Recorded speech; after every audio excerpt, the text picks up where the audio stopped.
Here's a conversation between the commissioner and a female African witness, Aku Lachula. She also volunteers to give evidence. One of the Europeans says, "Is it in accordance with native custom for women to leave their town without the permission of their husbands?" The woman says, "It is against native custom for women to leave their houses without the permission of their husbands, but in this case, men had been made to pay tax, and the rumor that women were going to be taxed was spread around. Women became infuriated because they already had felt the burden of the tax on men." And the European man says, "You broke all the native custom because of that?" And the woman says, "We did not break anybody's things." And the European says, "I am speaking about this custom of asking permission from your husband." And the woman says, "You say that I did not get permission from my husband. Is not your mother a woman? Were you not born by a woman?" And the European man says again, "You say that it's against native custom to leave the town without the permission of your husbands. In this case, you left the town without the permission of your husbands. Is that not against native custom?" And the woman says, "I deny that we acted contrary to native custom. I admit that it is customary that women should leave the town with the permission of their husbands. But on this occasion it was said that women should pay tax, and that is why we left the town." So then another European man says, "Supposing that the men had forbidden the women from going round,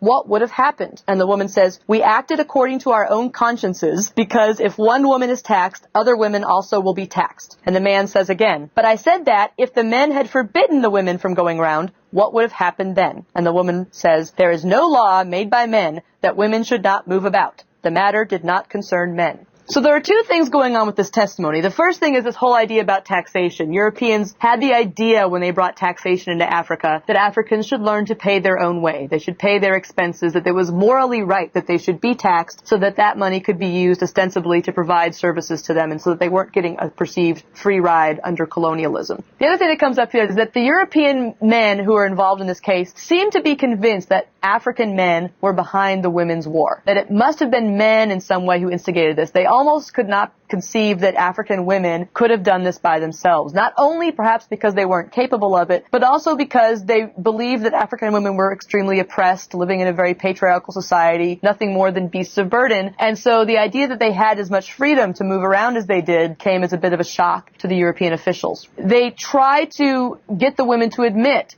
that they broke custom as Europeans understood it. And the women are saying, "We didn't break custom at all." And there's plainly a different idea about what the law means in this context. When Europeans try to impose customary law, rule through customary law in African societies, they do this because they perceive it as being less disruptive. Their idea of what customary law is very influenced by European law, the idea that it's something that doesn't change. Plainly, to the woman who's talking here, this is not what custom means. Custom is, in a broader sense, outside of the law, a set of practices that is usual but is not inviolable, does not always get carried out the exact same way. And so she sees absolutely no contradiction in what she's saying. Plainly, to the Europeans, there's some fundamental contradiction in what she's saying about the rights that women have vis-a-vis their husbands.